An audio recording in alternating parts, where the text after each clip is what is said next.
Bismillahirrahmanirrahim. Assalamualaikum warahmatullahi wabarakatuh. Nama saya Sumitra Adriansyah dengan NIM 1217050137. Di sini saya akan memaparkan mengenai hasil dari review paper yang berjudul Deep Learning Classification of Systemic Sclerosis Skin Using the MobileNet V2 Model. Pembahasan yang pertama adalah mengenai latar belakang yang melatar belakangi penelitian ini. Nah, penelitian ini dilatar belakangi oleh adanya suatu penyakit yaitu bernama systemic sclerosis atau disingkat dengan SSC. Nah, SSC ini merupakan penyakit autoimun yang menyerang jaringan kulit dan organ dalam dengan ditandai adanya penebalan pada kulit pasien. Nah, salah satu masalah yang dihadapi adalah dalam mendiagnosis SSC ini, di mana butuh adanya ketergantungan pada metode manual diagnosis seperti palpasi, yang tidak hanya objek subjektif, tetapi juga memerlukan keterampilan khusus dari dokter. Nah, disinilah ternyata peran deep learning bisa memberikan solusi. Nah, deep learning ini ternyata mampu menganalisis gambar kulit secara otomatis untuk membantu nantinya untuk mendeteksi penyakit yang dengan lebih cepat dan akurat. Kemudian masalah penelitian. Nah, masalah penelitian pada penelitian ini adalah eh, mengenai metode manual untuk mendeteksi atau mendiagnosis penyakit SCC ini yang tidak hanya membutuhkan keterampilan yang tinggi, tapi juga tidak konsisten karena sangat subjektif. Kemudian ternyata dalam menggunakan deep learning untuk melakukan penelitian ini dibutuhkan dataset yang lebih besar dan perangkat keras yang lebih kuat seperti GPU serta data medis dari gambar kulit pasien ini seringkali terbatas dan tidak beragam, sehingga menjadi suatu tantangan dalam penelitian ini untuk mengembangkan model yang dapat bekerja dengan baik dalam kondisi klinis yang nyata nantinya. Nah, tujuan dari penelitian ini pertama adalah untuk mengembangkan model deep learning dengan berbasis MobileNet V2 yang dapat mengklasifikasikan gambar kulit antara kulit normal dan kulit yang terkena sistemik sklerosis. Selain itu juga, model ini juga diharapkan dapat membedakan antara tahap sklerosis awal yang disebut dengan mild atau moderat dan tahap sklerosis akhir yang disebut dengan severe. Kemudian tujuan akhir, tujuan final dari penelitian ini adalah sehingga nantinya bisa menyediakan alat diagnostik yang tidak hanya akurat, tapi juga dapat digunakan di klinik dengan sumber daya yang terbatas. Selanjutnya adalah objek penelitian. Nah, objek penelitian ini menggunakan dataset gambar kulit yang diambil dari 40 subjek, di mana 40 subjek itu terbagi menjadi dua, yaitu 20 subjek dengan orang kulit normal dan 20 subjek dengan orang SSC. Nah, 20 eh, orang dengan SSC ini dibagi lagi menjadi eh, dengan tahap awal SSC dan tahap akhir SSC. Nah, data ini didapatkan dari University of Texas Health Science Center dari Houston. Kemudian, gambar ini berukuran 512 kali 512 pixel dalam bentuk format SPS.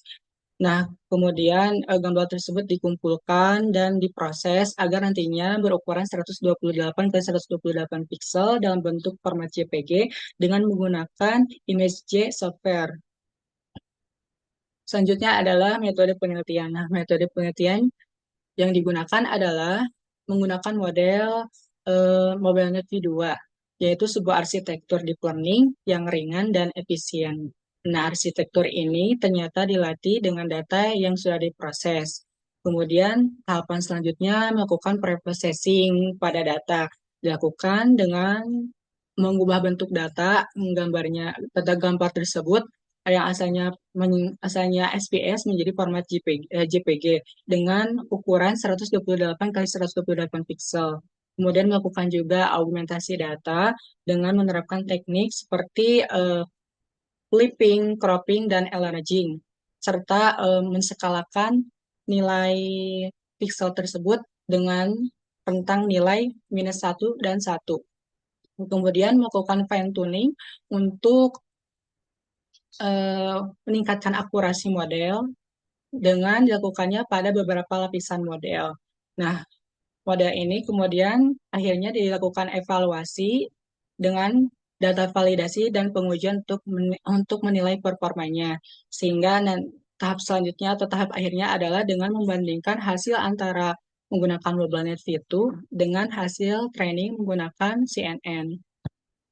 Nah, hasil dari penelitian ternyata sangat menjanjikan di mana Mobile V2 ini berhasil mencapai akurasi yang sangat tinggi yaitu sebesar 96,8% pada data validasi dan 95,2% pada data testing dengan waktu proses kurang dari 5 jam. Nah, hasil ini kemudian dibandingkan dengan menggunakan CNN dengan data yang sama, hasil validasinya sebesar 87,7% dan testingnya sebesar 82,9%. Sehingga hasil dari arsitektur MobileNet itu ini lebih akurat dan lebih efisien dibandingkan dengan CNN dalam mengklasifikasikan gambar kulit normal dan SSC. Nah, selain mengklasifikasikan gambar kulit normal dan SSC, penelitian ini juga mengklasifikasikan antara gambar kulit normal, SSC tahap awal dan SSC tahap akhir dengan langkah-langkah atau cara yang sama menggunakan MobileNet V2 dan CNN kemudian dibandingkan keduanya. Nah, hasil dari menggunakan MobileNet V2 ini ternyata hasilnya dalam validasi sebesar 97,2% dan dalam tahap pengujian sebesar 94,8%. Sedangkan CNN ternyata membutuhkan waktu 14 jam untuk trainingnya dengan 120 epoch yang hasil validasinya hanya 87,4% dan untuk trainingnya untuk validasinya 87,4% dan untuk trainingnya ternyata sebesar 87,5%. Sehingga dapat disimpulkan bahwa arsitektur MobileNet V2 ini lebih akurat dan lebih efisien dibanding CNN juga untuk mengklasifikasikan gambar kulit normal, SSC awal dan SSC akhir.